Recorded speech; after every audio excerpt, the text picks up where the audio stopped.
Hi there everyone, we're going to go over this really simple to-do app written in V and powered by htmx.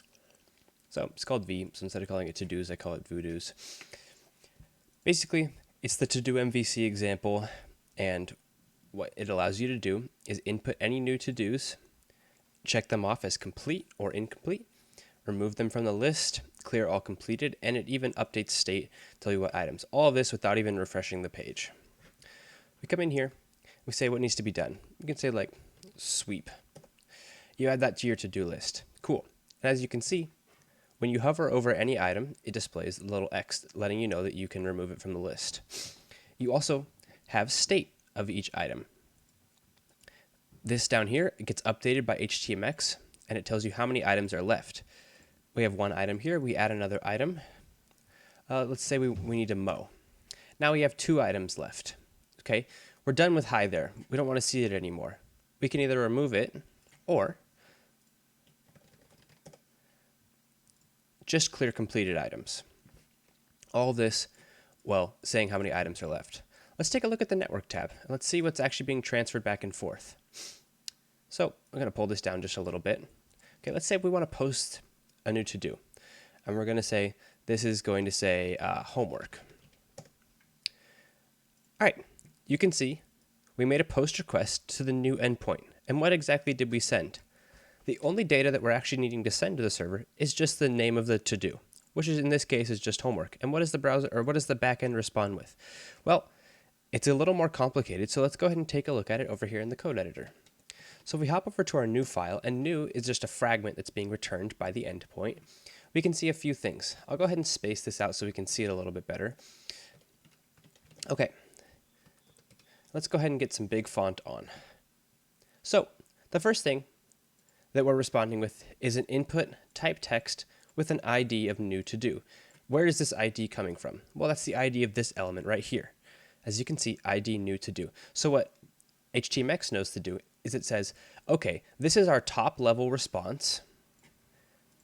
When this element right here triggers the post request, as you can see, it has the form right here, has hx post new. When it posts to this endpoint, this is our main response. And all this is really doing is just replacing the input field. So when we say like, hey there, the input field gets replaced with this top line, which is just a blank input field because it has a value of nothing. If we were to make this value say something like testing, and we go ahead and restart the server and run it again, we can do hi. Now this gets replaced automatically with a value of testing. So this is just getting swapped in. Of course, we don't need that. So we'll go ahead and get rid of that. Then the next thing, hx swap out of band. What this is saying is that in this response, anything contained within this div needs to be swapped in somewhere entirely else from where this request is being called from. So we have an ID here, and this syntax looks a little weird, but the ID is to do item and then at to do ID. What at to do ID is, this is a thing in V that will let you access the ID field of to do, and it just puts it in there as a string. So what this ID is going to come out to is to do item dash, let's say 4. So in our network response, we post something to new, and we can see that we have to do item 4. This tells it, this 4 is generated on the back end, and this tells it, hey, when you put this in, it's going to have an ID of 4. So now we look at this element right here. Just went ahead and got rid of it somehow. Probably just need to refresh the server. If we look at this element right here, we can see that this one should have the to-do item 4 right there. All right. And the reason this is 4 is because there's 3 other things in the database, basically. It's just a sequential list. All right. And this responds with everything that we respond with normally. This just fills out the rest of the styles. Then the other thing we need to swap out of band is item count. And item count is this div right here. What this is saying is at count items left. So where does this at count come from? So if we go to new, we can see we're pulling the task out of the request, which is just the new to do. Then we're inserting it into the database, associating it with the user's token, which is stored in their network or in their storage, in their cookies. So we have their token here, which is just a UUID. Then we're creating a brand new to-do to fill out this template. We're asking for how many to-dos they have incomplete, and we're returning this template. What this does is if we go into new, these values are then being filled in. At count can be accessed, and then at to do task, at to do task, at to do ID. All of those fields are accessible. That's pretty cool. What's the next piece of interaction that we have? Well, we can complete a to-do or mark a to-do incomplete. How does that work? We come over here to the complete route. All we're passing in with this network request, as we can see over here, the only thing that we're sending to the server, there's nothing in the request body. We're literally just posting to an endpoint complete/4. So when this is generated, we fill that in with 4 so that it knows to post to complete/4 because the ID of this is 4. If we make a new one, we're just going to call this one new one, and we hit this, we'll see that it posts to the endpoint complete5.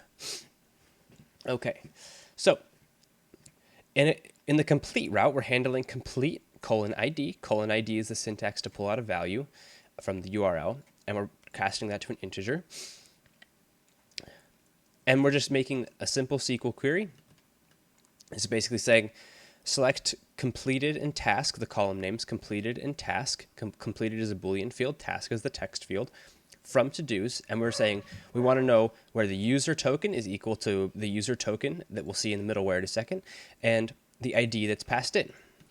Once we get that, we're just doing some basic bounds checking. If the response is, if for some reason there's nothing in the database, then we just respond with nothing. And in that case, the only time that this would happen is if someone manually posted to this endpoint via something like curl or something, so we're not really that concerned about that. But if we do respond with nothing, it's not actually going to change anything. Then we say new status is false. This is just a little bit of logic so that we can deal with SQLite's Boolean fields that are stored in integer fields as text. Then we update the to-do. So this is where the toggling behavior comes in. So we get the new status and we just swap in the opposite value of that into here. Then once again, follow the same pattern. We craft the new to-do with the new status. We get the user's count and we return that. So if we hit the complete endpoint and we look at the response, you'll see very much the same thing. We'll see we're swapping in the new SVG.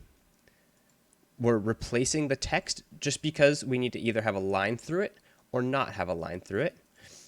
And then we're doing an out-of-band swap down here for the items left. All right, next endpoint is the delete endpoint. So when someone makes a delete request, the HTTP verb delete, see down here, if we look at the headers, we're just making a delete request to 4. The request has nothing in the body, and the response, all we have to respond with is delete, and this is just to handle the styling of the separator. So when there's multiple elements, there's this separator in here, and we just need to delete it. Then we're just updating the item count. So what does delete do? Well, delete does the same thing. It grabs the ID, it pulls the user's token from the middleware, it takes the ID, it deletes it, it gets a new count, and it returns the template. Now, if we take a look at the delete template, it's very simple. HX swap out of bands equals delete. That means that this target, just go ahead and delete it. So we're saying sep, which is the name of the element, and then passing in the ID. Then we're saying HX swap out of band true, ID is equal to item count. So we're swapping item count once again. The next route is clear completed, which is also a delete request. So what does clear completed do? We take a look over here. Well, all it does is it has to perform a delete request to the path clear completed. Nothing in the request and the response. There's a lot more here, so we'll go ahead and take a look at it. But first, all we're doing is deleting from to-dos where the user's token is equal to the user's token and where they are completed. Then we just re-render the to-dos that are remaining. Okay, we go ahead and take a look at clear completed. So the first thing we see is an out-of-band swap. We're going to the to-do list, which is the element that contains all current to-dos. This element that wraps all of these is called the to-do list. So what this is targeting is the to-do list, and it's going to replace its inner HTML with everything from here to here. So imagine you take what's being highlighted in the window here, which is about here to here. It's going to delete all of those and replace it with what's generated. And what's being generated? Well, we have a for loop here, which is V syntax for the templating. And it's just going to loop through all the to-do items and do the same thing that we do on an initial page render. It'll fill in their items, it fills in the correct endpoints, and it fills in the actual title of the task, and fills in the title of the task depending on the completed state. This is exactly the same code as before. We fill in the delete button, and we even make a separator. Then the last thing we do, as always, we out-of-band swap, count items left. So clear completed, and we can see 2 items left and 2 elements there. Great. Complete all, very similar to before. All we do, we complete all of the elements and update the state of the app. So we just re-render all the to-do elements and send them back up to the browser. So if we look at the response from complete all, it's just going to have a lot more in it because we're looking at to-do item number 8 right here. And we are looking at to-do item 6, wherever the header for that one is. To-do item 6, there it is. All right. A few more helper functions, count and complete. This just queries the database where the completed state is false and selects star count or count star from it and returns that value as an integer. Get to-dos, you pass in a user's token, which is this value over here, and it just selects all of their to-dos. And then this loop here turns them into the struct to-do that we need to work with the data easily. Okay. And then the last thing we need to look at here is the middleware. So before request is a special method name in VWeb. And what it does is it runs before every single request, and it has ability to modify the app struct. Now, the app struct is passed to, or is created upon each request, with the only field being copied over from request to request is the database. It's just a SQLite database connection. So in this case, this means that the user struct right here on the user field is being recreated every single time a request is made. Now, in the case of htmx, each of these form interactions or submissions is its own request. Every time that we see a network, something pop up in the network tab here, if I do something like this, we're being re-authenticated on every request. So if I come over here to storage, if I delete all my cookies and I try to do anything, we're going to get some really, really weird things happening because we're just responding with blank strings. Now, I don't think this is that much of an issue in this case. That's definitely something that you can fix. But what this is showing you is that if the user is not authenticated, something has definitely gone wrong. So every time we authenticate we authenticate the user by verifying who they are, by pulling out their token and making sure that they have one.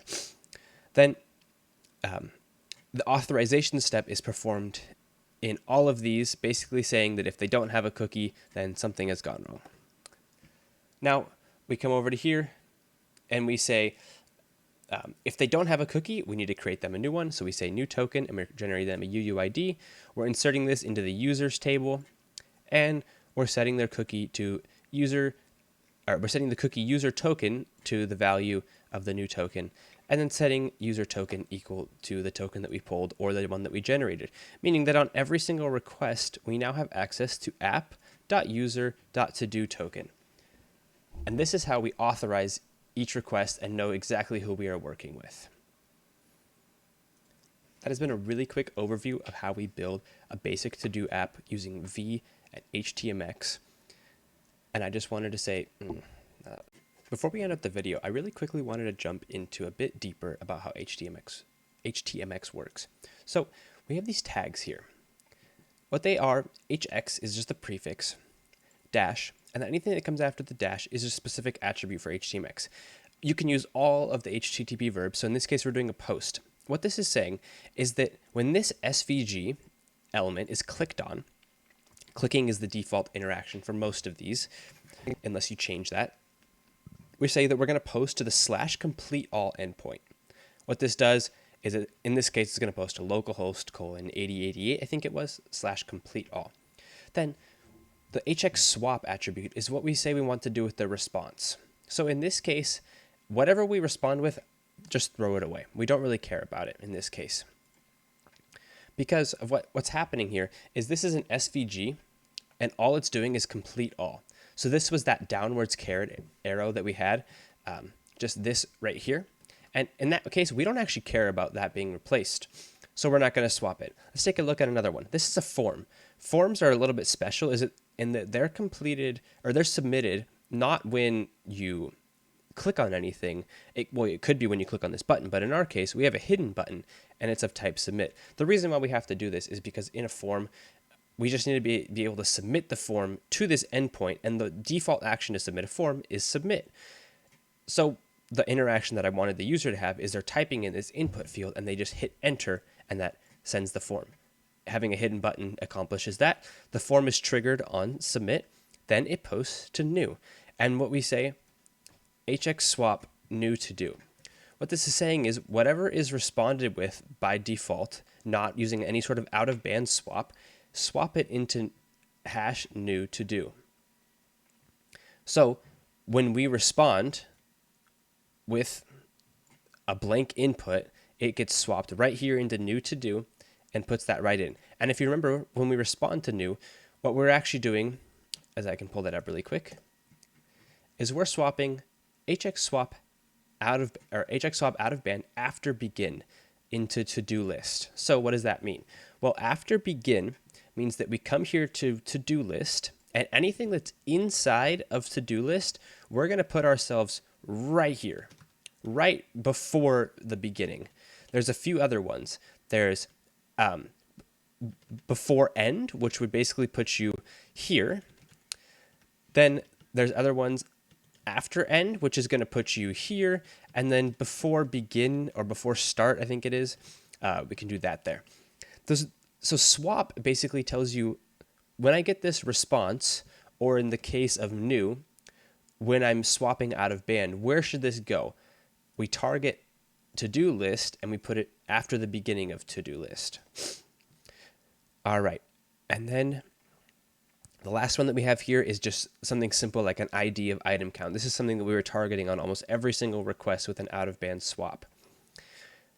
Lastly here, I don't think we have anything different here to show, but hx_delete clear completed. This is just a div. Divs are triggered on click, and we say hx_swap none, just like we were doing with the SVG before. There's no point in changing this text. One more of the more complex interactions is in to-do list, or to-do item, sorry, is when we're doing a delete, we're saying hx_delete to this endpoint, and no matter what the response is, just go ahead and delete me. But in this case, we're not deleting me, we're actually deleting to-do item at to-do ID, which pulls us all the way up here to to-do item at to-do ID. So we're greedily, which might not be the best option, you can go ahead and change that out to just swap in the response from the server. Let's say the delete failed. I don't see any case where we would have the delete fail in this case, but you can always add more fault tolerance. But what this is saying is that delete my target. Target is normally yourself or inner HTML of yourself, but in this case, we're swapping the target up here. So what this is saying is when we go ahead and click that delete button, it's instantly deleting that no matter what the response is. Again, you can change that behavior by just swapping in your outer HTML or inner HTML and just waiting for a response from the server, and you could respond with a more elegant error state from the server if for some reason you weren't able to delete that. So I hope that was helpful, just looking at how htmx works and the specific attributes that you need to use to accomplish most of the basic page interactions. This has been a really quick overview of how we build a to-do app in V with the help of htmx. This is just a really simple overview. If we want to see more about the code, go ahead and take a look at the GitHub repository. It is a templated repository, and the main branch has the initial starting code, and I'm going to go ahead and push the finished version of this code, or as finished as it is currently, up to a different branch so you can compare with your solution or your creation and Yeah, just let me know what you make. Obviously, it's not perfect, but we're just learning about the basics of htmx here and how to create, very good user interfaces that don't require full page refreshes and don't require us to write any JavaScript. Of course, htmx is JavaScript, but hopefully one day it will be implemented into the browser itself. Thank you all for watching.